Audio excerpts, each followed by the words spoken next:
नमस्कार दोस्तों, आपका अपना YouTube चैनल रीस्टार्ट में हार्दिक स्वागत है। आज हम जो करने वाले हैं, इतिहास का तीसरा चैप्टर शुरू होने वाला है, प्राग ऐतिहासिक काल। इससे पहले हम लोग देख चुके हैं जो सामान्य परिचय होता है इतिहास का वो, और ऐतिहासिक स्रोत सब जो है वो देख चुके हैं। अब तीसरा चैप्टर आ गया है प्राग ऐतिहासिक काल। तो आप लोग वीडियो को शुरू से लेकर के लास्ट तक जरूर देखिएगा। चलिए स्टार्ट करते हैं, देरी न करते हुए स्टार्ट करते हैं। चलिए देखिए, पहला क्वेश्चन क्या कह रहा है, प्राग ऐतिहासिक काल का काल क्या है? 30 लाख से लेकर के 600 ईस्वी पूर्व के काल को क्या कहते हैं? प्राग ऐतिहासिक काल कहते हैं। निम्नलिखित में से देखिए, पहला क्वेश्चन क्या है कि निम्नलिखित में से किसे मानव की आदि जन्मस्थली माना जाता है? किसे मानव की आदि जन्मस्थली, किस महाद्वीप को मानव का आदि जन्मस्थली माना जाता है? एशिया है, यूरोप है और अफ्रीका है, ऑस्ट्रेलिया महाद्वीप है। तो कौन सा महाद्वीप हो जाएगा? तो इसका आंसर हो जाएगा सी नंबर, अफ्रीका महाद्वीप जो है उसको मानव की आदि जन्मस्थली माना जाता है। दूसरा क्वेश्चन देखिए, निम्नलिखित में से किसे मानव जाति का पालना, the cradle of human kind कहा जाता है, यानी मानव जाति का पालना कहा जाता है? तो इसका भी आंसर क्या राइट हो जाएगा? अफ्रीका महाद्वीप। नेक्स्ट क्वेश्चन देखिए, निम्नलिखित में से कौन सा मानव के विकास का कालानुक्रम दर्शाता है? कौन सा मानव का विकास कैसे कैसे हुआ है, किस काल में हुआ, उसके बाद कौन सा काल आया है? तो कालानुक्रम जो दिया गया है, देखिए पहला क्या है? ऑस्ट्रेलोपिथेकस पहला है। दूसरा क्या है? होमो इरेक्टस। तीसरा क्या है? नियंडरथाल और क्रोमेगनन। तो इसको याद रखना है। पहला हो गया ऑस्ट्रेलोपिथेकस, होमो इरेक्टस, नियंडरथाल और क्रोमेगनन। देखिए आजकल का जो कंपटीशन है थोड़ा सा, उसमें कुछ कुछ क्वेश्चन टफ लेवल का दिया जाने लगा, तो इससे भी क्वेश्चन पूछा जा रहा है। अब पहले तो उतना नहीं पूछा जा रहा, लेकिन अब पूछा जा रहा है। तो इसलिए इस सब नाम को अगर आप बार बार पढ़ते हैं, रिवीजन करते रहेंगे तो याद हो जाएगा अपने आप, कोई ट्रिक उरिक काम नहीं करता है। चलिए नेक्स्ट क्वेश्चन देखते हैं। चौथा क्वेश्चन क्या रहा है कि निम्नलिखित में से किसे मानव का आदि पूर्वज माना जाता है?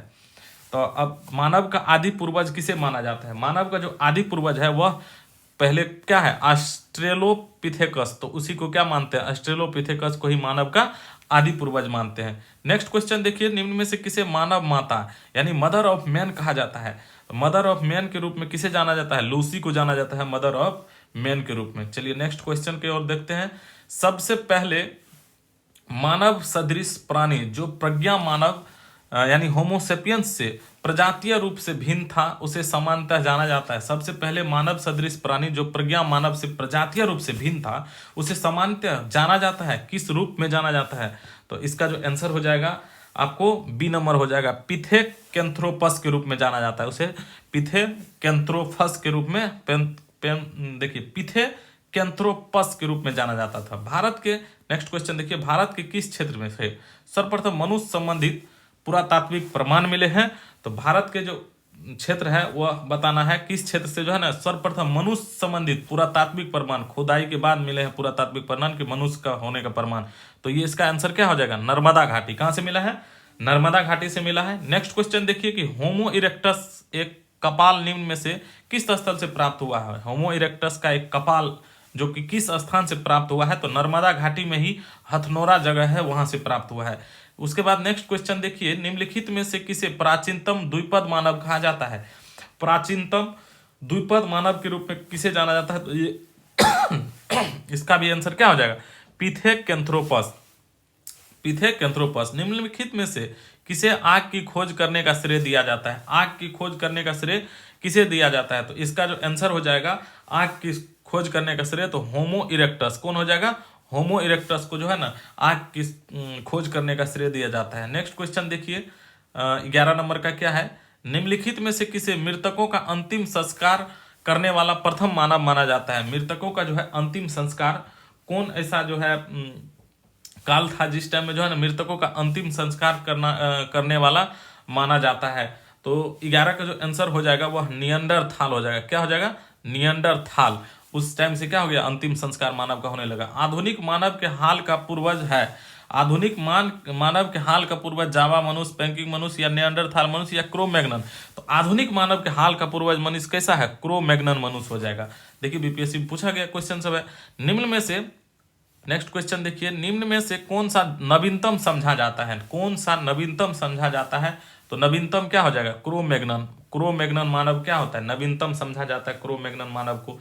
नेक्स्ट क्वेश्चन, प्रारंभिक पूर्ण मानव को किस नाम से जाना जाता है? प्रारंभिक पूर्ण मानव को किस नाम से जाना जाता है? प्रारंभिक पूर्ण मानव को जो है क्रो-मैग्नन के नाम से जाना जाता है।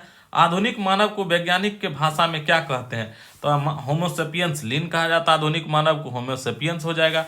किस स्थल पर प्रथम भारतीय पुरापाषाण कलाकृति की खोज हुई? किस जगह पे जो है ना पहले भारतीय पुरापाषाण कलाकृति की खोज हुई? तो प्लावरम में हुई थी। कहाँ पे हुई थी? प्लावरम में। नेक्स्ट क्वेश्चन देखिए कि भारत में सर्वप्रथम पूर्व पाषाणकालीन उपकरण रॉबर्ट ब्रूसफुट को कब मिला? इस भी पूछा जा रहा है कि पूरा पाषाणकालीन जो उपकरण है रॉबर्ट ब्रूसफुट को सबसे पहले कब मिला? तो इसका आंसर क्या हो जाएगा? 1863 ईस्वी। सबसे पहले 1863 ईस्वी में पूर्व पाषाणकालीन उपकरण मिला रॉबर्ट ब्रूसफुट को। रॉबर्ट ब्रूसफुट जिन्होंने भारत के पूर्व पाषाणकालीन उपकरण की खोज की, मूलतः कहाँ के रहने वाले क्या थे? यह क्या थे? तो यह एक भूवैज्ञानिक थे। यह एक क्या थे? भूवैज्ञानिक। निम्नलिखित में से किसे भारत में प्राग ऐतिहासिक पुरातत्व का जनक कहा जाता है? Father of pre historic archaeology कहा जाता है। तो प्राग ऐतिहासिक पुरातत्व का जनक किसे कहा जाता है? तो रॉबर्ट ब्रूसफुट को कहा जाता है। ठीक। नेक्स्ट क्वेश्चन देखिए कि भारत के प्राग ऐतिहासिक मानव का प्राचीनतम जीवाश्म निम्नलिखित में से किस स्थल से मिला है? तो भारत के जो प्राग ऐतिहासिक मानव का प्राचीनतम जीवाश्म है किस स्थान से मिला है? तो यह जो इसका जो आंसर हो जाएगा बी नंबर हो जाएगा, हथनोरा। इससे पहले भी इस टाइप का क्वेश्चन आया था, इससे पहले हथनोरा हो जाएगा। नेक्स्ट क्वेश्चन देखते हैं 20 के बाद क्या हो जाएगा? 21 नंबर ना, कि पुरापाषाणी मानव की जीवन पूर्णता था। पुरापाषाणी कालीन मानव का जीवन पूर्णता क्या था? प्राकृतिक था। और पूर्व पाषाण कालीन मानव का मुख्य धंधा क्या था? तो शिकार करना था। पूर्व पाषाण कालीन मानव का क्या था मुख्य धंधा? शिकार करना। पूर्व पाषाण काल के आदि मानव के मनोरंजन का साधन भी क्या था? वह भी एक शिकार था। पूर्व पाषाणी युग में मनुष्य द्वारा की गई सबसे बड़ी खोज थी, मनुष्य द्वारा पूर्व पाषाण युग में जो खोजा गया था सबसे बड़ा खोज क्या था? आग जलाना। आग जलाना इन्होंने खोज लिया था पूर्व पाषाण काल में ही। भारत में पूर्व प्रस्तर युग में अधिकांश औजार बने थे। अधिकांश औजार जो बने होते थे स्फटिक को ही क्या कहते हैं? स्फटिक को ही पत्थर कहा जाता है। तो स्फटिक के बने होते थे सबसे पहले।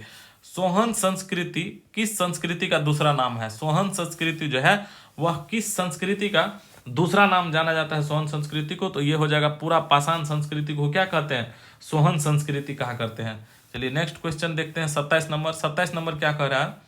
निम्नलिखित में से किस स्थल से पूरा पाषाणिक उपकरण नहीं प्राप्त हुए हैं? तो कौन स्थल है? जैसे जैसे सोहन घाटी, नर्मदा घाटी, अधरमकब, आहाड़। देखिए ये नाम एकदम नया लग रहा है। आहाड़ यही क्या है? यहीं से नहीं प्राप्त हुआ है। सोहन घाटी, नर्मदा घाटी और अतिरम सब जगह से क्या हुआ है?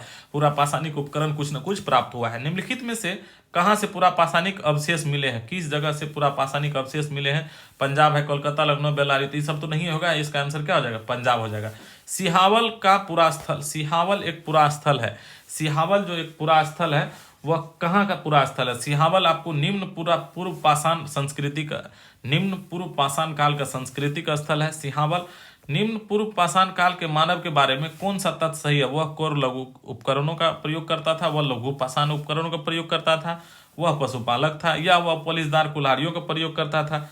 तो 30 का जो आंसर हो जाएगा वह कोर उपकरणों का प्रयोग करता था। कैसा उपकरण का प्रयोग करते था? तो कोर उपकरणों का प्रयोग करता था। नेक्स्ट क्वेश्चन देखिए 31 नंबर का, कि संघोवा गुफा पुरास्थल किस काल का है? संघोवा गुफा पुरास्थल किस काल का है? संघोवा गुफा पुरास्थल जो है वह भी किस काल का है? तो मध्य पूरा पाषाण काल का है।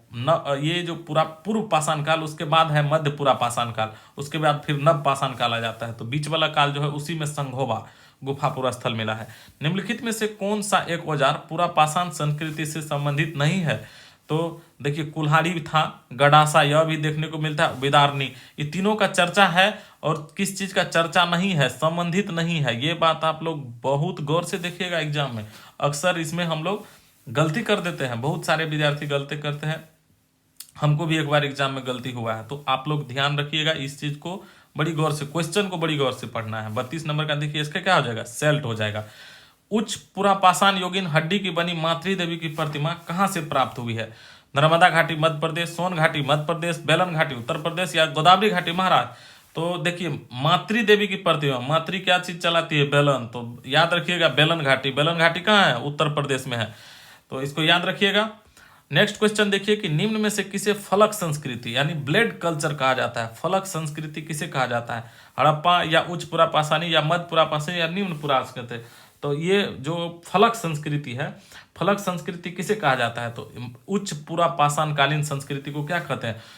फलक संस्कृति कहते हैं। निम्नलिखित में से किस प्रागैतिहासिक पुरास्थल से शुतुरमुर्ग के अंड कवक मिले हैं, एग सेल्स मिले हैं? किस जगह से? तो पटने से। कहां से मिले हैं? पटने। नेक्स्ट क्वेश्चन देखिए कि आंध्र प्रदेश का मुचतला चिंतामनुगावी शिलाश्रय किस रूप में जाना जाता है? भारत में उच्च पुरापाषाणिक हड्डी संज्ञों से बने उपकरण के सर्वाधिक समृद्ध प्राप्ति स्थल के रूप में। तो जी बिल्कुल सही बात है। आंध्र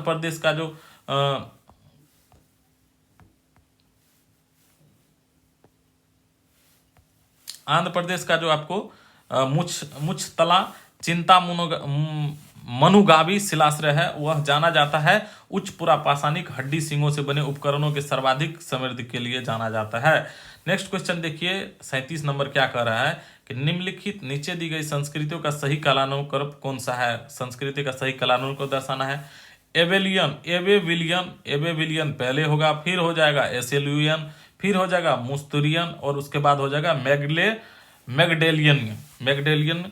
पुरापाषाण काल एवं नवपाषाण काल के मध्यवर्ती काल को क्या कहते हैं? मध्य वाला काल को क्या कहेंगे? मध्यपाषाण काल ही ना। पुरापाषाण काल एवं नवपाषाण काल के जो बीच वाला काल है उसको क्या कहेंगे? मध्यपाषाण काल। पशुपालन का प्राचीनतम साक्ष्य कहाँ से प्राप्त हुआ? तो इसका जो साक्ष्य प्राप्त हुआ कहाँ से? बागोर से प्राप्त हुआ। 39 का सी नंबर हो जाएगा। पशुपालन का प्राचीनतम साक्ष्य कहाँ से प्राप्त हुआ है?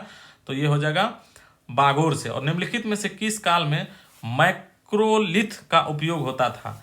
तो मैक्रोलिथ का जो उपयोग होता था वह किस काल में हुआ करता था? तो ये जो आपको आंसर हो जाएगा इसका मध्यपाषाण काल में मैक्रोलिथ का उपयोग हो जाता है। चलिए दोस्तों, तो इस वीडियो को यहीं तक रखते हैं और इसका जो नेक्स्ट पार्ट है इस काल का, अब नेक्स्ट पार्ट आपको अगले वीडियो में देखने को मिलेगा। और तब तक आप हमारे चैनल को सब्सक्राइब जरूर कर लिए, क्योंकि आपके सहयोग से ही हम इसको आगे बढ़ा पाएंगे। धन्यवाद।